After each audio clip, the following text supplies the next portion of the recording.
All right, let's talk about one of the wildest, most audacious financial stories playing out in the market today. MicroStrategy's massive, all-in bet on Bitcoin. They've basically built this fascinating, high-stakes machine, and we're going to explore exactly how it works and, more importantly, all the ways it could break.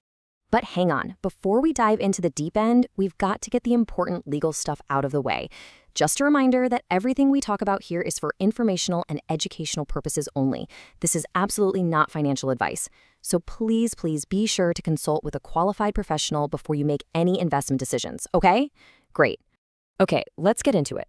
To really wrap our heads around what's at stake with MicroStrategy, we kind of have to start by imagining the absolute worst-case scenario. It's a bit dramatic, but it's crucial. I mean, just picture it for a second. The headlines are screaming, the financial channels are in a total panic, and everyone is asking the same exact question. Now, to be clear, this hasn't happened, but understanding how it could happen is the key to grasping the incredible scale of the bet this company has made. This quote really just nails it. It perfectly captures the whole situation. This is a company performing a high-wire act. They are balancing on this incredibly thin wire with just massive potential rewards on one side and, well, immense, ever-present risks on the other. So to really understand that risk, we first have to pop the hood and look at the incredible machine the company has built to buy all this Bitcoin. It's really one of a kind.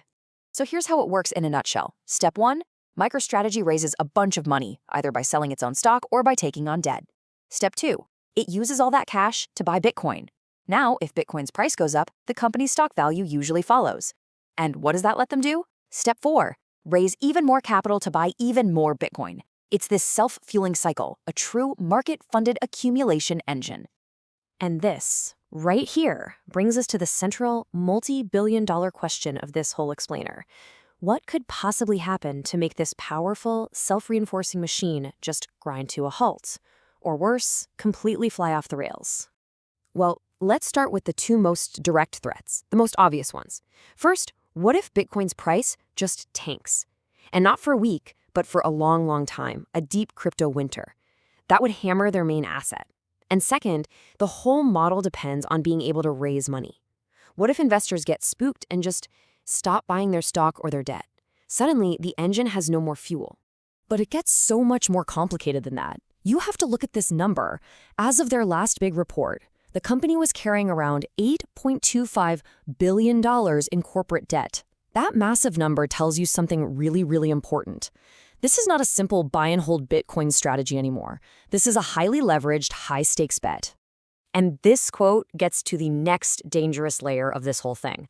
All of that debt, plus some pretty hefty preferred stock dividends, creates these massive financial obligations. And guess what?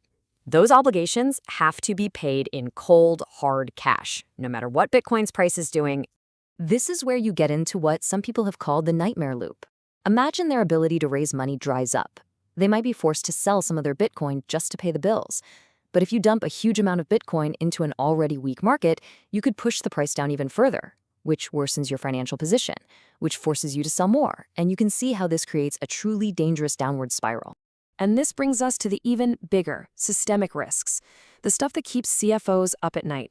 If the company can't meet its cash payments, it could trigger defaults across all of its different debts, which could lead straight to bankruptcy. Or a new regulation or tax law could come out of nowhere and completely kneecap their model. And finally, what if investors just decide their stock isn't worth a premium anymore? The company's golden goose, its amazing ability to raise cheap capital, poof, it just vanishes. So the really crucial thing to get here is what makes this whole structure so uniquely powerful and at the same time so uniquely dangerous. The strategy has created what you could call double sensitivity. It's a serious double-edged sword. On the way up, it's amazing. A rising Bitcoin price lifts the stock, which makes it super easy to raise money and buy even more Bitcoin. But, and this is a big but, it works in reverse. A falling Bitcoin price slams the stock, which completely shrinks their ability to raise cash, compounding the pressure on every part of the business. And this chart really highlights a fundamental, massive problem, the cash flow mismatch. Think about it. Bitcoin, their number one asset, it doesn't generate any cash. It just sits there. But their obligations, the interest on their debt, plus these huge dividends on preferred shares, they all demand constant cash payments.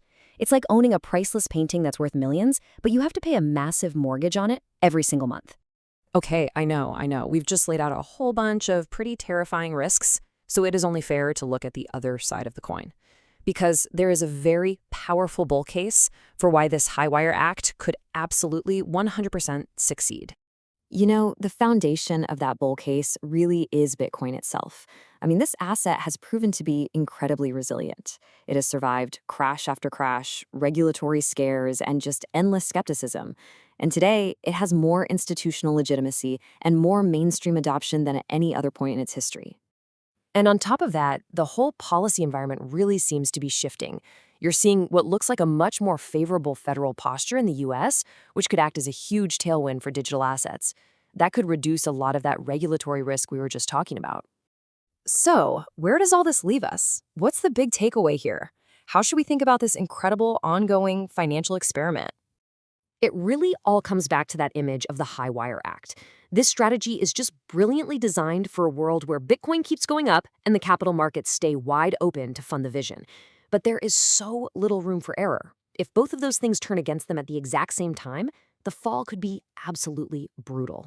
Which, of course, leaves us with the ultimate question, doesn't it? Is what MicroStrategy has built here an act of pure financial genius that business schools will be studying for decades to come? Or is it a bridge too far, a bet so leveraged that it's risking a truly catastrophic failure? I guess only time will tell.